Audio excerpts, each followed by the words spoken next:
ہم پھول بھی ہیں اور تلوار بھی۔ ایرانی وفد جب پاکستان میں اترا، پھولوں کے ساتھ ان کا استقبال کیا جا رہا تھا۔ عین اسی وقت پاکستان ایئر فورس کے دستے جیٹ طیارے اور بھاری اسلحہ ساز و سامان کے جہاز سعودی عرب کے شاہ عبدالعزیز ایئرپورٹ پر پہنچ چکے تھے سعودی عرب کی حفاظت کے لیے۔ پاکستان کا سعودی عرب کے ساتھ دفاعی معاہدہ ہے۔ اس معاہدے کے تحت اب پاکستان حرمین شریفین اور سعودی عرب کی حفاظت کرے گا۔ یہ ایرانیوں کو واضح پیغام تھا کہ اگر تم اپنی حرکتوں سے باز نہ آئے، دوبارہ تم نے سعودی عرب پر حملہ کیا، کسی قسم کی جارحیت کی، تو اب تمہاری خیر نہیں۔ ہم نے آپ کو پھولوں کے ہار بھی پہنا دیے، مذاکرات کے لیے کھینچ کھانچ کر اسلام آباد بھی لے آئے، 47 سال بعد امریکہ کے ساتھ ایک ٹیبل پر بھی بٹھا دیا، ایک میز پر بھی بٹھا دیا، لیکن ایران کی تاریخ یہ ہے کہ وہ اپنی سازشوں سے، وہ اپنی حرکتوں سے کبھی باز نہیں آتے۔ تو ان کو واضح پیغام دے دیا کہ ہم نے ہار تمہیں پہنا کر بتا دیا ہم تمہارے لیے پھول ہیں، اور اسی ٹائم اپنے فوجی دستے، ایئر فورس کے دستے، لڑاکا طیارے بھیج کر پیغام دے دیا کہ ہم تمہارے لیے تلوار بھی ہیں۔ اگر اب ایرانی اپنی سازشوں سے، حرکتوں سے باز نہ آئے تو ان کی داستان بھی نہ ہوگی داستانوں میں۔ پاکستان وہ ملک ہے جو اللہ تعالیٰ کی نعمت ہے۔ ریاست مدینہ کی بنا پر اس کی بنیاد رکھی گئی ہے۔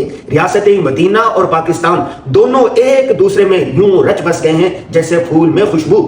جس نے تاریخ بتاتی ہے، جس نے بھی پاکستان کے ساتھ ٹکر لینے کی کوشش کی، وہ پاش پاش ہو گیا۔ میں آپ کو صرف 4 مثالیں دیتا ہوں۔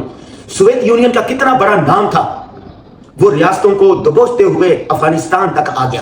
اس کا منصوبہ تھا پاکستان کے گوادر پر، سمندر پر، گرم پانی پر قبضہ کرنے کا۔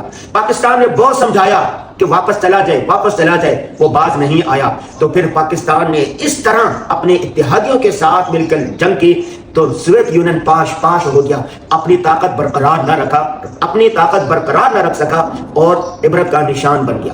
نمبر 2، 9/11 کے بعد پاکستان نے طالبان کو بہت سمجھایا کہ 9/11 کے حملے چونکہ یہاں سے ہوئے ہیں، لہٰذا جو اس کے مجرم ہیں یا جو بھی لوگ ہیں اس میں، ان کو حوالے کر دیا جائے۔ مذاکرات کے لیے بہت سمجھایا لیکن طالبان نہ مانے۔ ادھر امریکہ کو بھی سمجھایا کہ تم افغانستان پر جارحیت نہ کرو، ادھر امریکہ بھی نہ مانا۔ نتیجہ کیا ہوا؟ افغانستان میں جو 6 سال تک طالبان کی حکومت چل رہی تھی وہ ختم ہو گئی، صفحہ ہستی سے مٹ گئی۔ دوسری طرف امریکہ باز نہیں آیا۔ 20 سال تک امریکہ اپنی نیٹو کے 42 اتحادی، طاقتور اتحادیوں کے ساتھ رہا، اور 20 سال کے بعد غرور پاش پاش ہو گیا اور ناکام ہو کر امریکہ واپس سے لوٹا۔ اس کے بعد افغانستان میں رجیم طالبان آ گیا۔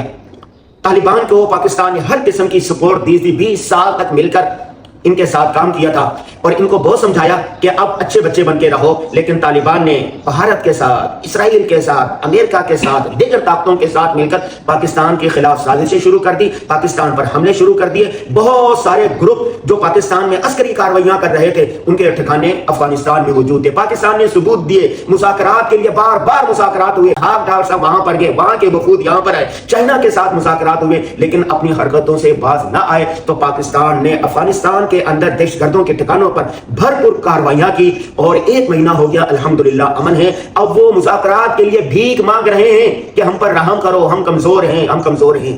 جب پھول کے ذریعے باز نہ آئے پھر تلوار کام آ گئی۔ انڈیا دیکھیں، انڈیا نے 4 مرتبہ پاکستان پر جارحیت کی۔ پاکستان سمجھاتا رہا، صبر سے کام لیتا رہا، صبر سے کام لیتا رہا۔ مئی میں پہلگام حملہ ہوا، پاکستان نے صبر سے کام لیا اور کہا کہ مذاکرات کریں، لیکن باز نہ آیا۔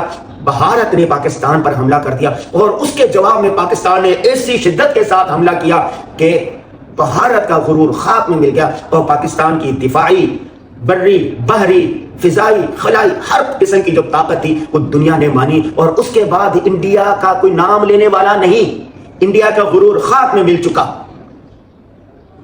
اب ایران کو پاکستان سمجھا رہا ہے کہ بھائی مذاکرات کریں، مذاکرات کریں۔ چائنا بھی سمجھا رہا ہے، روس بھی سمجھا رہا ہے۔ پاکستان سے جتنا کچھ ایران کے لیے ہو سکتا تھا صبر و تحمل کا مظاہرہ کیا۔ ایران نے عرب ممالک پر جارحیت کی، حملے کیے، پاکستان عرب ممالک کو روکتا رہا اور امریکہ کو بھی روکتا رہا کہ اس خطے میں تباہی آئے گی۔ بالآخر 47 سال بعد امریکہ اور ایران کو ایک ٹیبل پر بٹھا دیا، مذاکرات ہوئے، اور اسی دن جڑ طیارے اپنا اسلحہ فوجی دستے سعودی عرب کے سر بھیل کر یہ واضح پیغام دے دیا کہ اگر ایران اب باز نہ آیا تو پھر تمہاری خیر نہیں، ایران کے لیے یہ آخری موقع ہے۔ اس کے بعد امریکہ، پاکستان اور دیگر ممالک اسی طرح اس کو تنہا کر دیں گے جیسے کہ ان 4 ممالک کے ساتھ ہوا۔